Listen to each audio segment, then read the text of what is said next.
Van Jude, Mining Namarilva. En dit is Spangtori Academy. Voor meer en beter Surinaams. Korkori ede, yusa kisi loso. Een mooie Surinaamse spreekwoord met een luis erin. Wat me opvalt is dat er veel spreekwoorden in het Surinaams zijn met dieren. En dieren, ja, net als mensen, ze hebben bepaalde eigenschappen. Maar wat betekent deze ode eigenlijk? Letterlijk wordt er gezegd, ga je een beetje gemakzuchtig met een situatie of een persoon om, geef je te veel toe aan een situatie of aan een persoon, dan kan dat nadelige gevolgen hebben.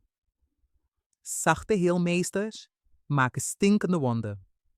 Korkori ede, yusa kisi loso.